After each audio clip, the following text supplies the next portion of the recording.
Idioms of Normality has been such a fun project to embark upon in this crazy year. And I want to thank the team at Traces.Dreams for helping me put this series together. It's been a lot of fun for all of us. I want to thank the viewers, the subscribers, the people who've liked and commented on the videos, as well as my interviewees. We wanted to bring you a brief recap of the first episodes in the series to highlight some of the good moments that we've been able to share with our listeners. So thank you very much.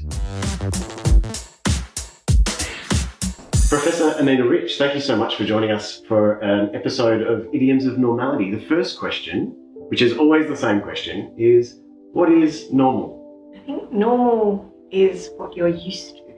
So we can become very used to a new normal very quickly. And I think the recent events with COVID-19 have really illustrated how adaptable humans are.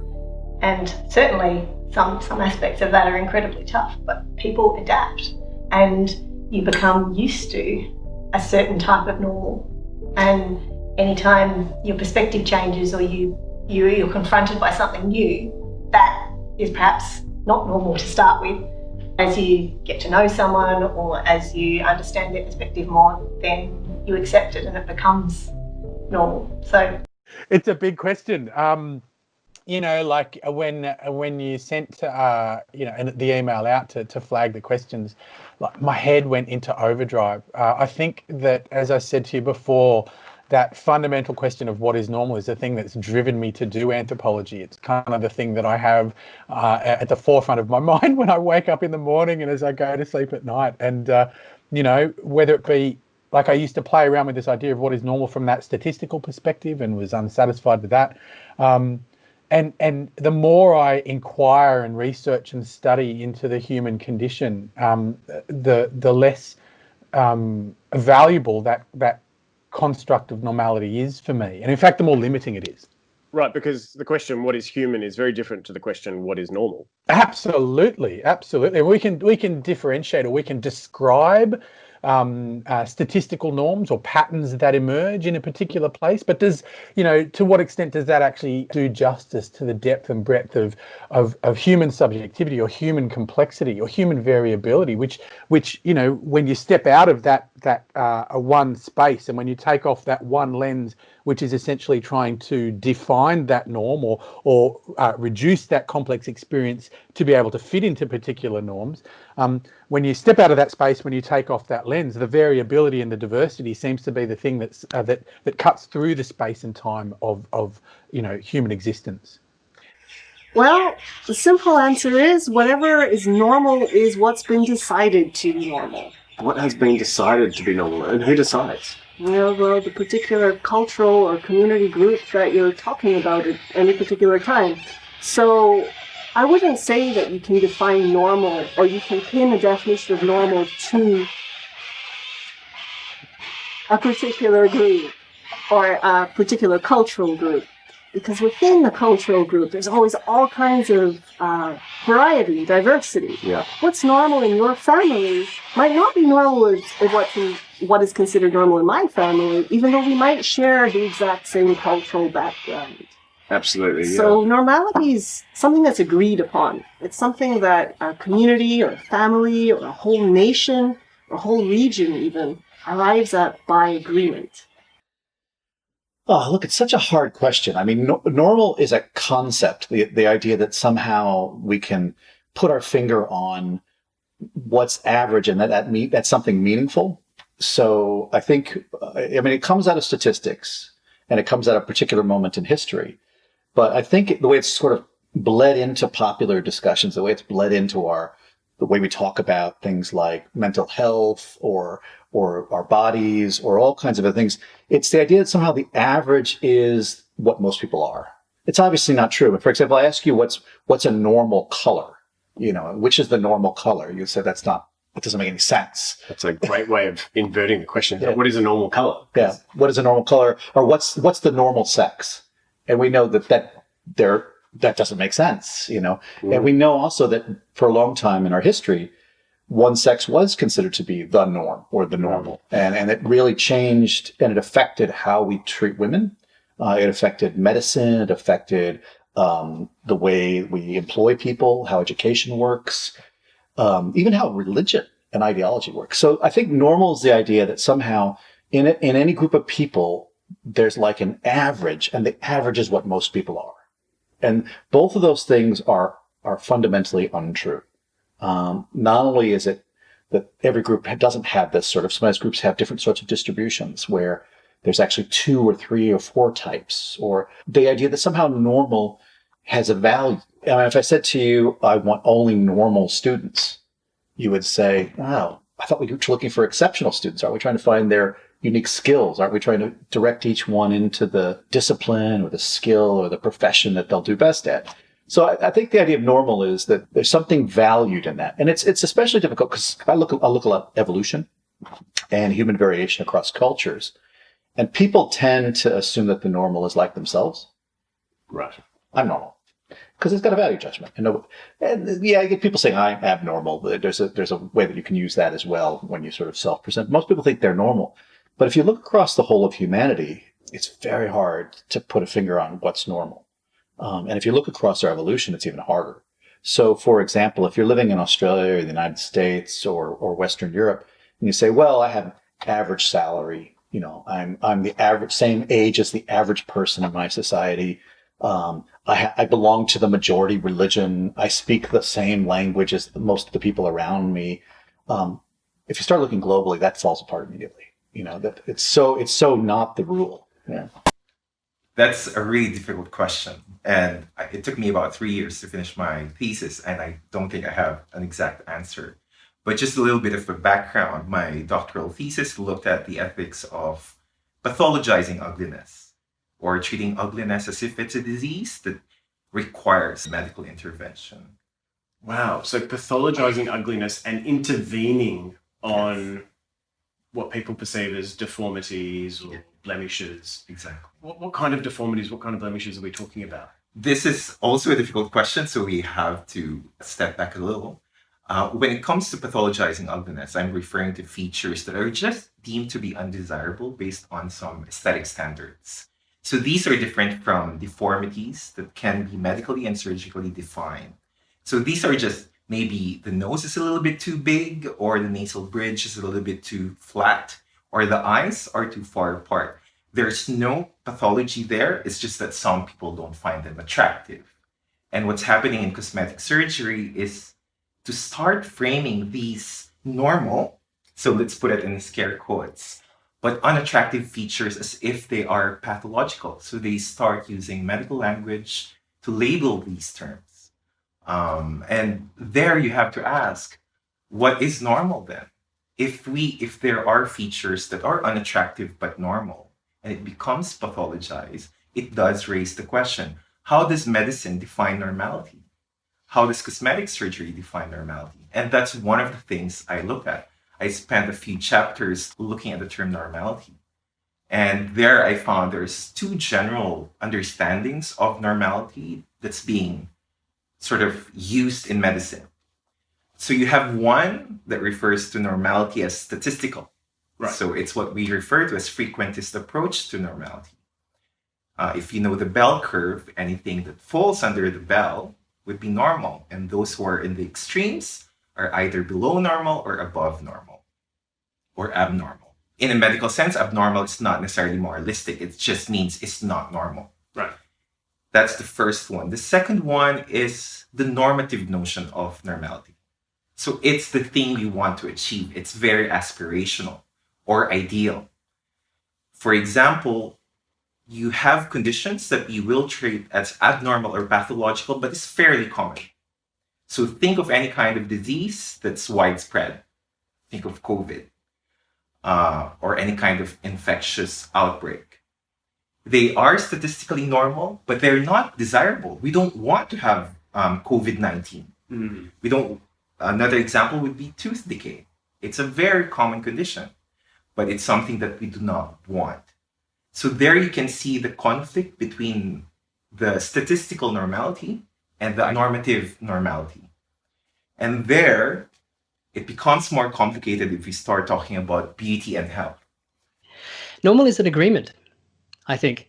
And when I go deeply enough into this concept, people are like, oh, well, What does that mean? Then there is no normal and we should just accept everything as it is? No, I don't think that society could work that way. I think that we need to have agreements, but I think the problem with concepts of normal is that they're an imposition.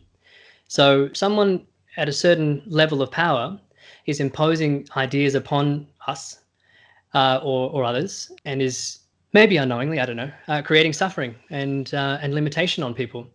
I love this question. I think it's a brilliant question. And because I think personally, I've fought against normality or conforming all my life, not consciously, but I think when I reflect that I have. And so it was really interesting to unpack it as a question. And for me, what came up was normality is a set of parameters that we all hold inside ourselves, and which then forms our perception of what is personally normal. And I think that's really interesting because I think these parameters start to be formed as soon as you're born, really, where you're born, your peers, your parents, social, cultural conditioning, all influence. Media is a huge one, I think, that starts to form our personal idea of what is normal.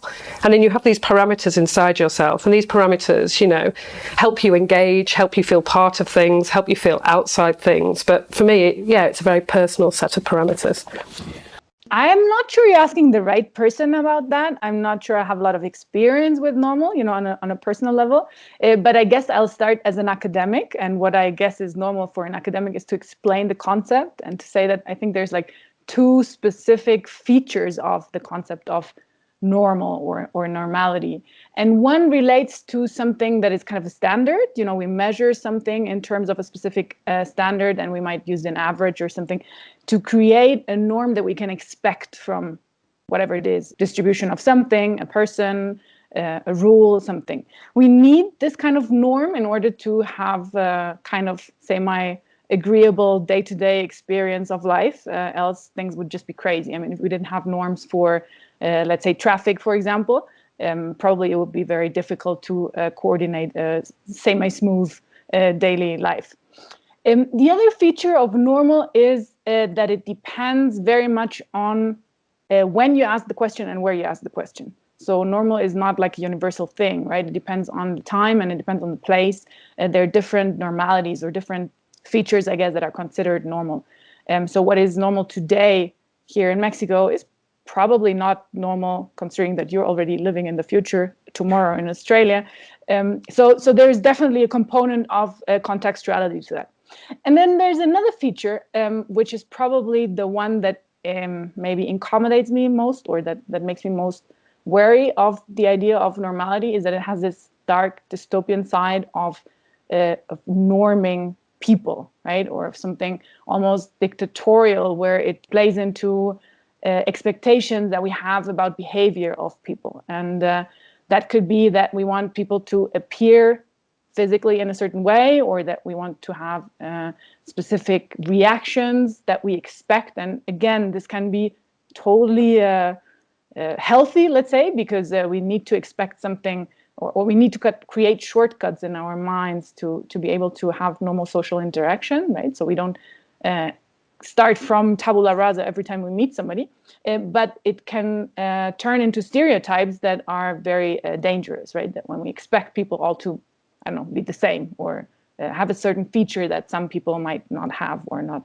want to have. So there's like a whole big blah about what could be normal, and then probably I'll like to be everything else. Well, I guess everyone is shaped by their experiences. Growing up in Holland, being a migrant in Spain, coming to Australia as a migrant, being one of the first female zookeepers, being a loud woman with opinions, all of those shape my sense of what's normal, I suppose. The only thing I can do is assume that I am normal and judge the rest of the world on that basis. Isn't that what we all do, isn't it? I'm sure we're all on a spectrum of normality. I'm somewhere on it, and that's my starting point. I think that's the perspective of a lot of people. I'm normal, and everyone else around me is going to be judged by the barometer of my own normality. I am compared to them. Well, that's a good one. When you talked to me about normal originally, I thought I'm not going to look up an actual dictionary definition of normal, because you had assured me that everyone brings their own view and lens to normal. So when I reflected on the word normal, I suppose I thought about it in regards to what can we rely on? You know, based on prior trends or habitual behaviours, what could we rely on with confidence is going to happen next, tomorrow, the next day, and onwards? To me, you start to move into a rhythm of normality when you feel as though there is a trend as such that gives you a sense of next steps. So to me, I suppose, interestingly, normal is something that conservationists work to disrupt, because normal is not getting us to where we want to be in regards to securing a sustainable future.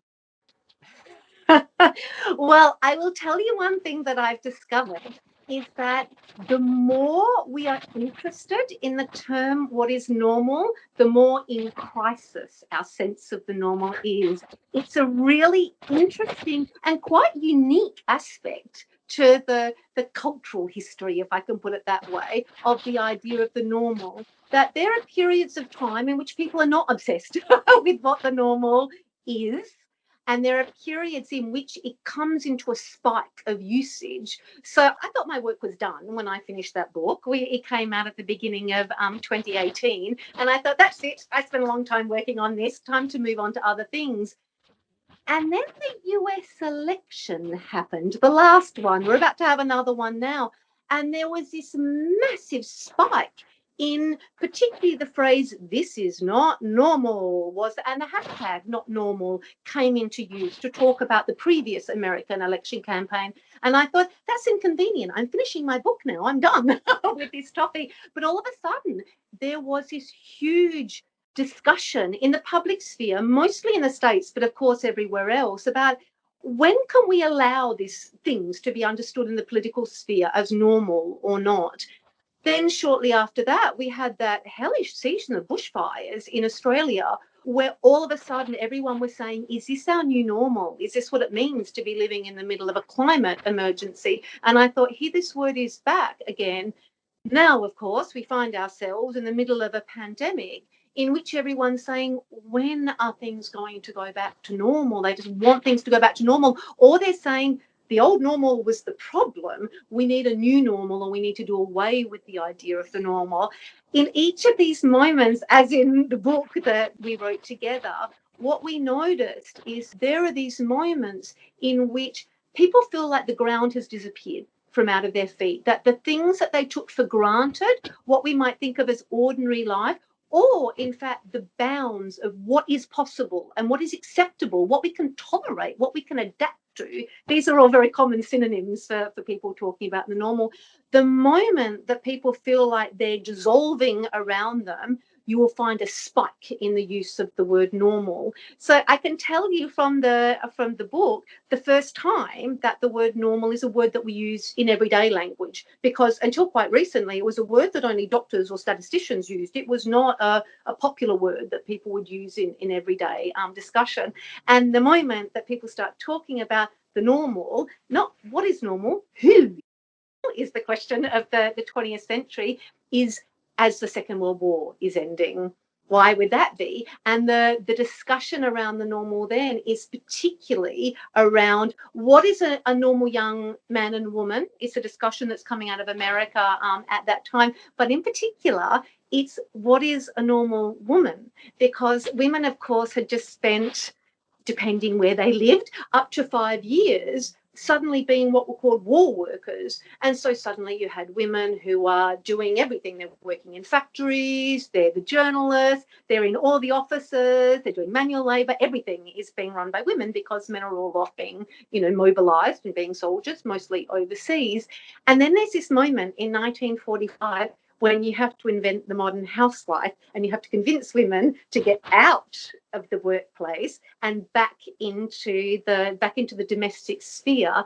That moment, there is this huge discussion to the point of having a national competition to find the most normal women in the US. And that is the moment when the normal comes into everyday talk. When we ask ourselves what is normal is because we think the normal is in crisis.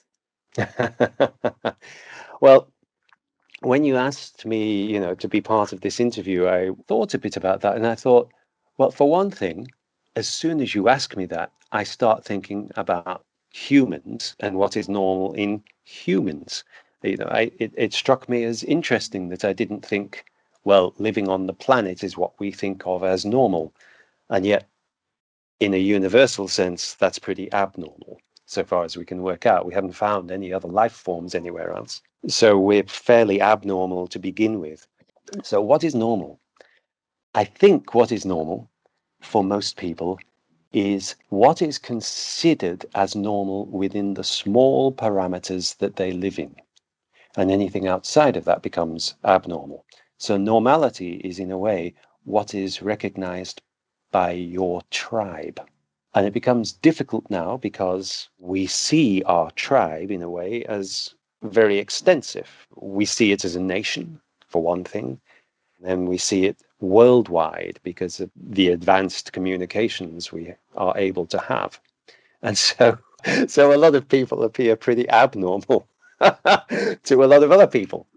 We hope you've enjoyed this brief recap of the first episodes in the series, Idioms of Normality, brought to you by Future Framed TV and Traces.Dreams. Stay tuned in 2021 because we've got more interviews coming your way.